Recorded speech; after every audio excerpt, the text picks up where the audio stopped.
gỡ dần.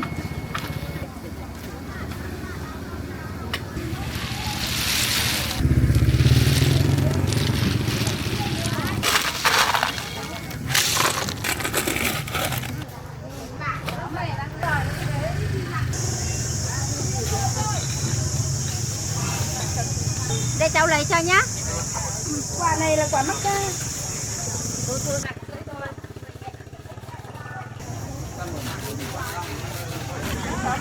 Nó không có. Cắn đấy con.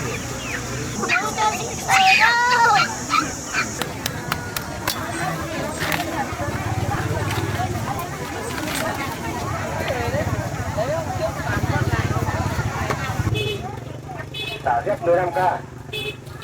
Xả rét 15k.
Không phải ấy, không chơi quậy, không được gì, không phải chơi. Không có làm, người ta không giải. Hỏi cho nhá, đang hàng nhá, 15.000 nữa, nhanh nhanh về. Rồi có ngần này thôi gì, hết trong giờ. Chán, nay gặp người chán thật.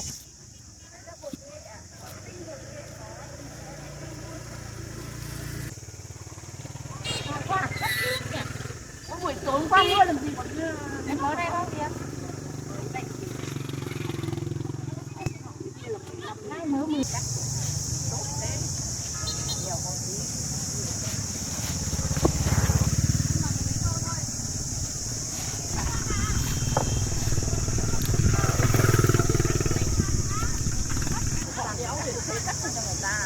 Này không đã. Bây giờ cái bán quanh ở đấy, nó trọ ở đấy nhiều chứ. Rau có thuốc không đấy? Không. Con dâu thì tôi ăn. Đi đẹp đấy, bọn anh người chỗ này để cho tớ cái tảng ở đấy nhá. Không, chỉ có bán rau đâu.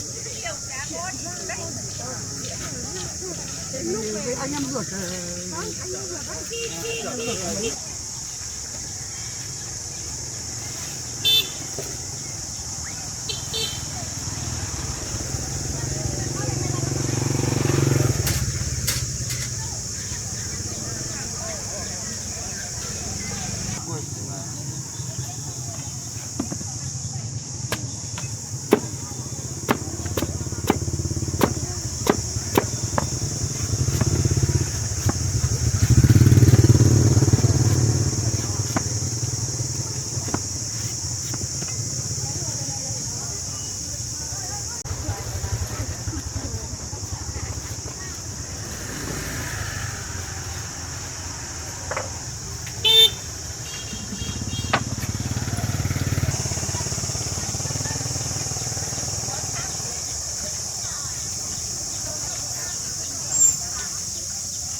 rồi.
Không được thì phải chấp nhận đấy. Gì đâu. Sắp phải chén vào những quả này thì hết rồi, thì đen thì hết rồi. Lau nó đi rồi nó sạch nhựa.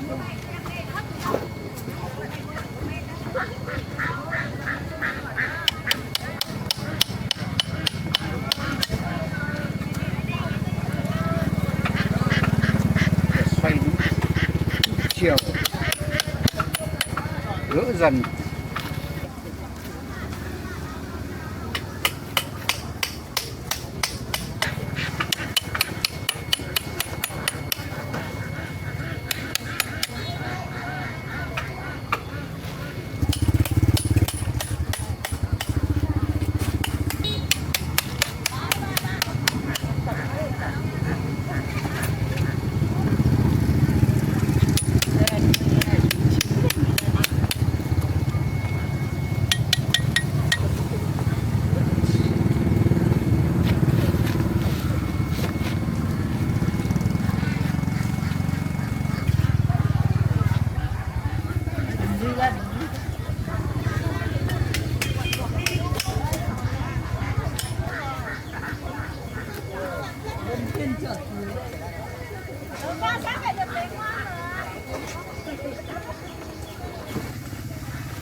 nấu canh thì là của con mưa báo khơi khơi hạt tiên nó tụt gốc có thế được là phải nắng thì ra vừa ra để nướng mà cái vốn nó không được phải gấp canh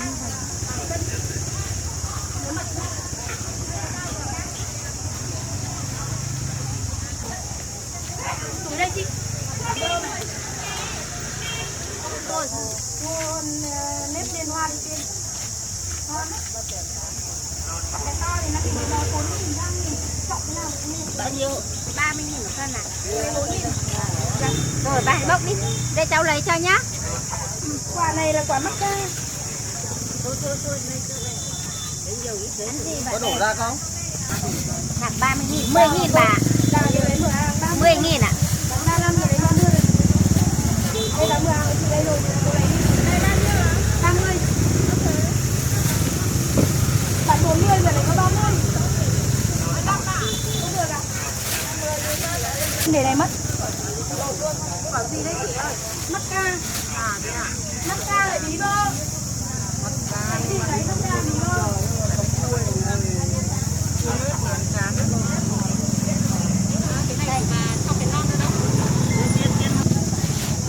Thắm ơi 10.000 tiền không đi em này. đào bếp Em người đồng ăn thì thích ngon gì. con cái này nó là may rồi mua ngọt Mình có bán đâu mà người cần năng suất.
bà có chuyển khoản không bà? Có chuyển khoản nhưng mà chưa có thời gian.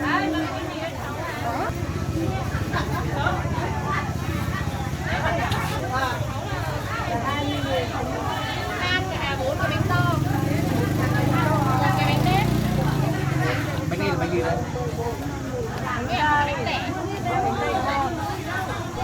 Bánh gì thì mặn ở nhà, ngọt. Mặn ở đâu? Đây là ngọt đấy không?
bốc bốc bốc bốc. Ôi ôi.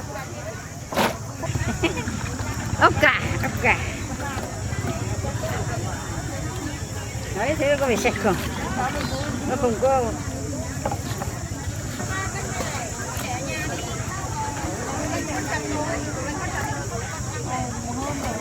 Cô cái mẹ cái con này. Đây, cái là 27. Đây. Ba bật qua ba nhà ơi. Ăn đến đây thì gọn.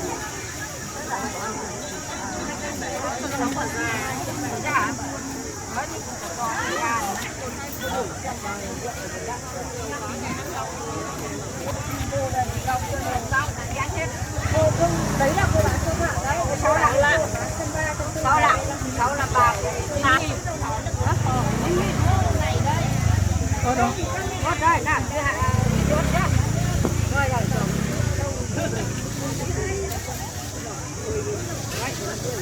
Cái này đi. Cháu không ăn được cái rau đấy. Thế ăn cái ấy, cái tính đầu. Đổ mát lắm là không ăn được. Sao cái nhà.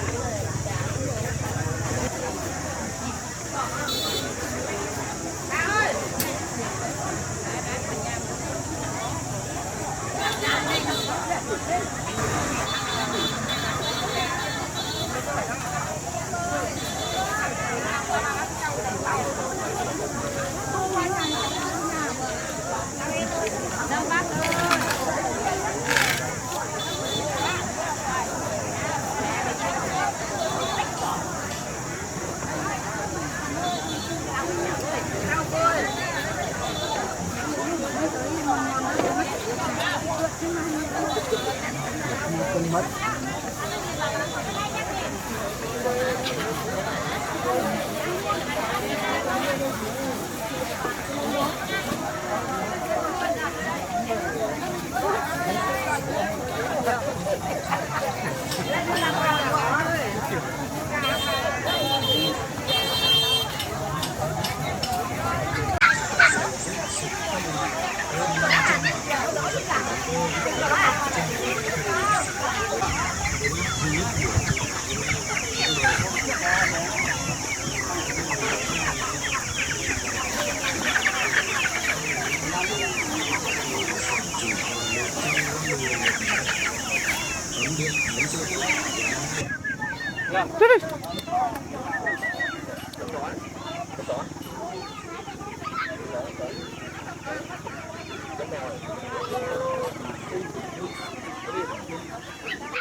Canh đấy con. Hãy đừng đi đừng cho tao nào. Anh ơi. Anh ơi, thịt làm sao? Ngon. Mấy chị có muốn làm gì không? Thôi em làm mất không xong làm không gì đâu.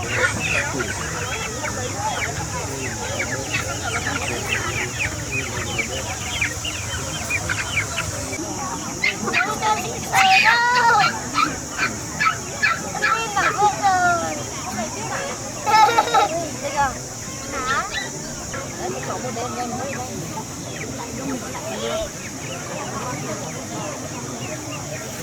Không rồi,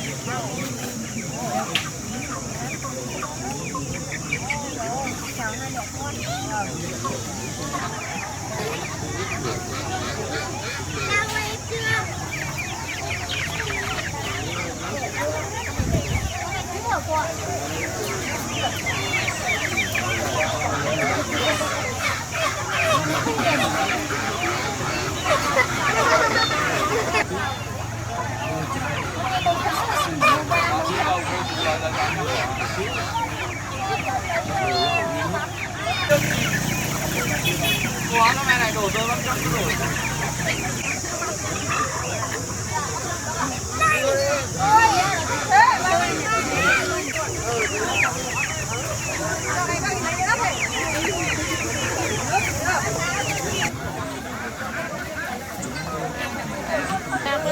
Là 30.000 con chất thì đẹp ở trong cái ăn rất là hay ở trong.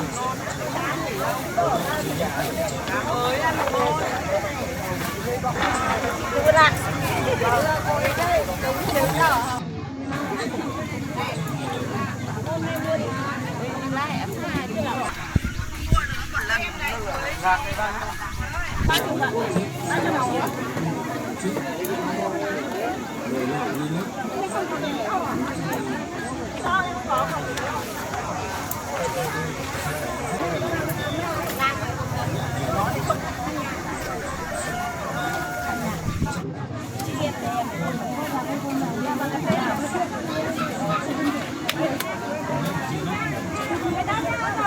Đây 33.000 này ạ. Cái đâu đấy đi lên đây kia đòi. Sáng nay mới làm.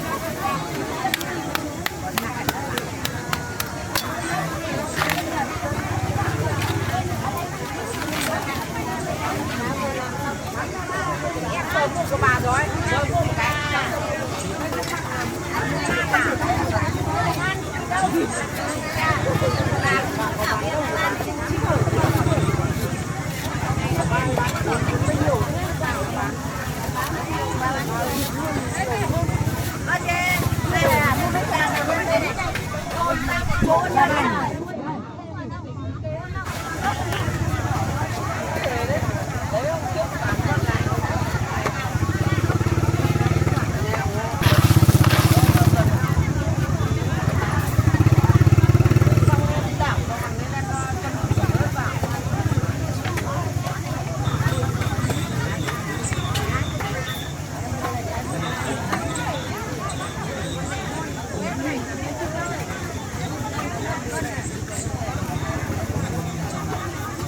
Lọ thủy tinh, lọ bầu, lọ bí, búa nấu, búa xào, búa nào cũng có. Búa bảo hiểm, búa trong đạn, chạy khối ông giá thì bà vui. Chúng tôi còn thanh lý cả giày dép sục các loại. Hơn 500 mặt hàng gia dụng của chúng tôi đang tập trung về đây thanh lý xả hàng với giá siêu rẻ cho bà con. Cô bác duy nhất buổi chợ ngày hôm nay, kính mời. Quần áo thanh lý quần áo 10.000 một cái 10.000, thanh lý đến từ chỉ còn 30.000 đồng một cái. Chúng tôi cũng thanh lý rất Đà Lạt, cà chua Mộc Châu rồi làm cà chua siêu hơn miền Nam luôn mà không biết. Đây là cái đuôi tàu ấy chứ. Ai bảo tàu? Đây lại không lấy cà chua tàu vào.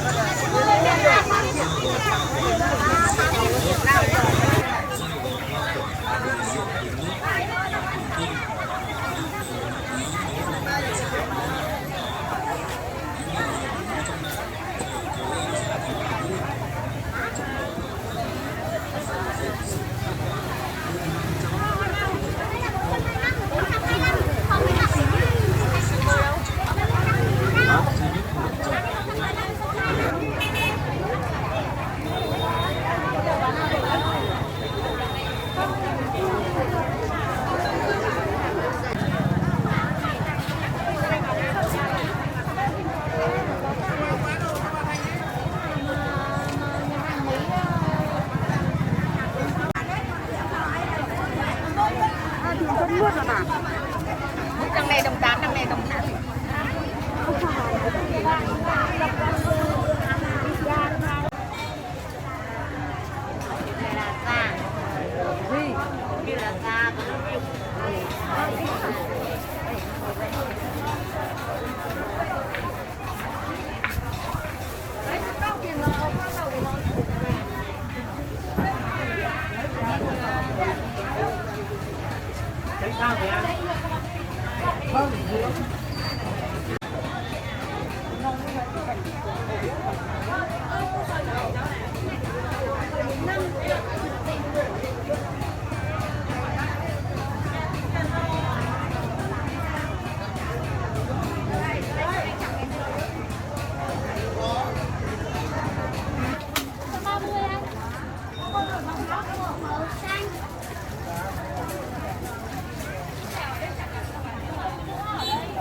để gặp bánh mì.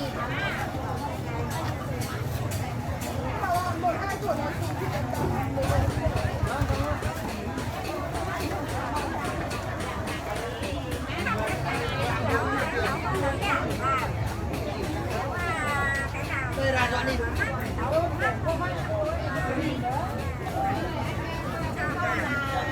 Có đâu. Thôi, hôm khác mới có rồi. Ôi, kẹp tóc nữa còn gì nữa. Tí về còn lấy cái to được chưa? Có bao nhiêu rồi con còn chọn cái gì? Em biết rồi. Tí về đưa cái to. Đây miếng đá to. Xả liếc 15k. Xả liếc 15k. Xả liếc 15k. Xả liếc 15k. Xả liếc 15k. Xả liếc 15k. Xả liếc 15k. Xả liếc 15k. Xả liếc 15k. Xả liếc 15k. Xả liếc 15k.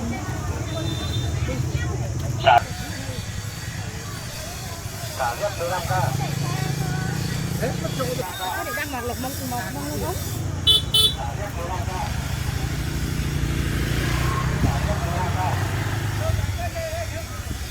liếc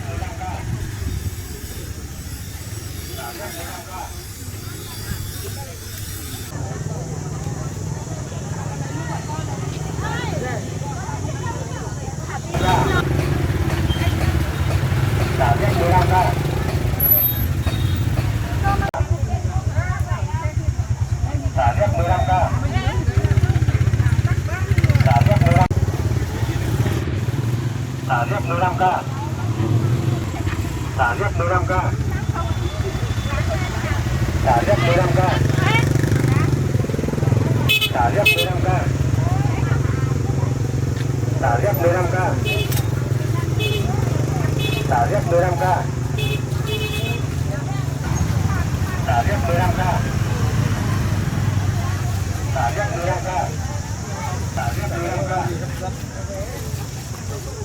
liếc 15k. Xả liếc 15k. Xả liếc 15k. Xả liếc 15k.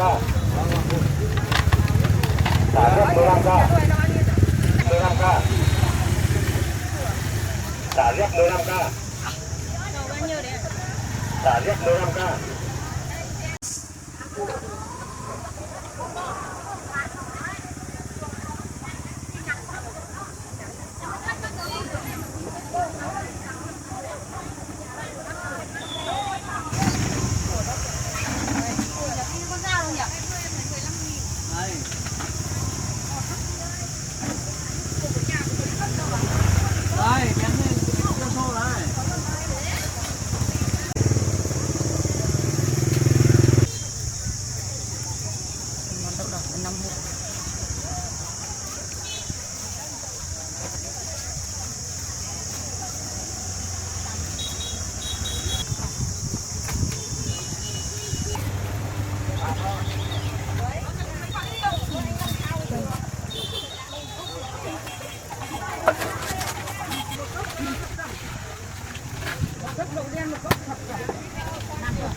Đây ạ, cái bọc đen này.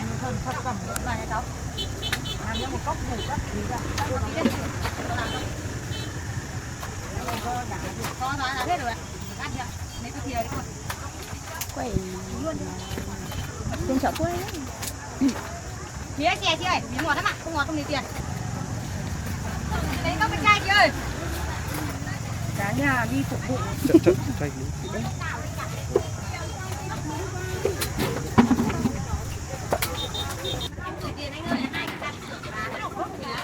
50 chị ơi.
từ từ. Ok. Rồi đi cho anh.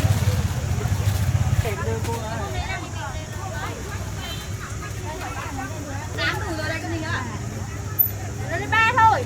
Là lấy 10.000. 3 không? Hải à. Đóng thêm đi. Lấy một cái cha bù. Phải uống. Quên cho hai cái trước kia mà tụi. Đây, còn phải lấy đá đâu thì vào ngoài đâu cơ. Ngồi đây đi, có người để đây ngồi đây để không cần phải lấy đá. Cái đá ăn luôn bà ơi. Ăn luôn à. Không.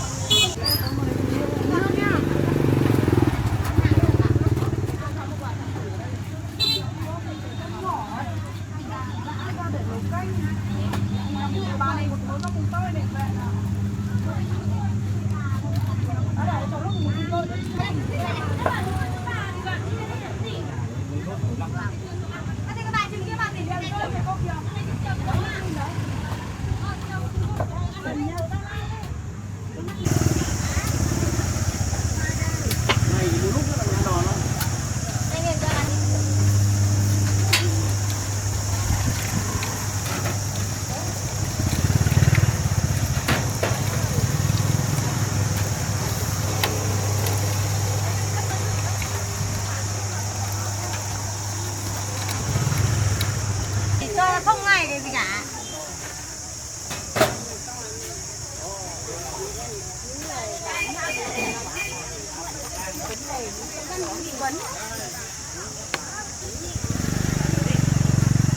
Cây này còn dài. Cho bà cây to nhất. Bà uống thử không? Làm thử đi. Cầm đích luôn.